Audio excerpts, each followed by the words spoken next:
G'day guys, thank you for joining me here on Godspot today. I want to talk to you about don't be too hard on yourself. In Paul's letter to the Romans, chapter 7, verse 15, 19 through 20, he says, "For what I am doing, I do not understand. For I'm not practicing what I'd like to do, but I'm doing the very thing I hate.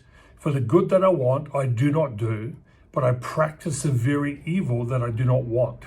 But if I'm doing the very thing that I do not want, I'm no longer doing it, but sin which dwells in me." Does this sound familiar to you? Maybe you're just like Paul. You know, that's what's really great about the Bible. The biblical characters are human, just like us.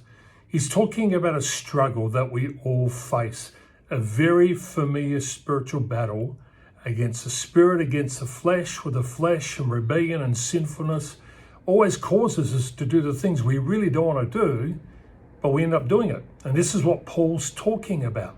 And what happens, we really get hard on ourselves. We really get down on ourselves.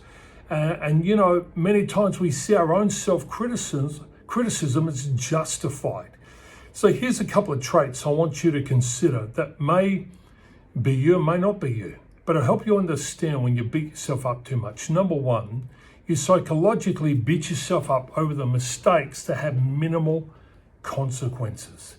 You go to the supermarket, you buy a tub of yogurt, you come home, and it's out of date. And boy, sometimes you can get upset. You start beating yourself. I can't believe I missed this. How could that happen? Especially when you prepared a dinner and you got yogurt for it. That's what happens with people who beat themselves up too much. They just take it too far. Number two, you keep criticizing yourself after having corrected a mistake. You know, you made a mistake. Take it back. Get over it. Do whatever you need to do. Move forward. Stop continually beating yourself up saying, I should have known better. I should have known better. Yes, you should have known better. You can't change what happened, but you can change and learn from your mistake in the future. Number three, it says your self-care is continually bumped off the to-do list.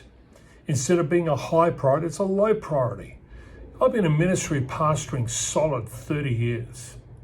And I've now come to a point, I have health issues. And I'm having to take care of myself. I'm having to practice what is called self-care. I had a friend ring me today and I said, I've just got to heal up. I need time out. I've got to practice some self-care. For so long, I put myself at the back of the line. For so long, I put my needs last on the list and other needs before me. And I've learned you've got to look after yourself. Number four, when someone treats you poorly, isn't it amazing how you interpret it as your fault? They criticize you, they say something about you, and instead of just understanding who they are, and maybe they have a problem, which most times they do, you take it so much on board that you beat yourself up for days about it. You got a problem with beating yourself up. Number five, you always go the extra mile. I'm a man who believes in going the extra mile, but sometimes you're going to burn yourself out. Sometimes you've got to learn to say, no, not this time. Not never, but not this time.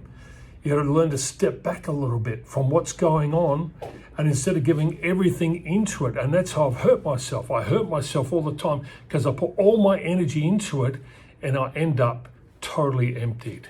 Number six, you feel like a failure when you mostly have your life together. When you look at your life, you don't see what you've accomplished. You see what you failed in. And your life is filled with regret. And continually, you beat yourself up time and time again.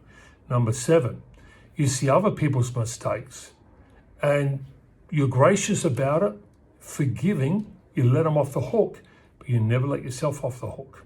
When you make a mistake, you treat it as if it's the end of the world, and it's not understandable. How could I have done such a thing? Let me share this with you. Jesus, the forgiveness of Jesus covers a multitude of sin. Whatever you feel guilty about, whatever you're beating yourself up about, bring it to the cross. Lay at the feet of the cross and you'll find forgiveness and release from your burden. Hope this helps you. Hit the like button, share it with someone else. Thanks for listening.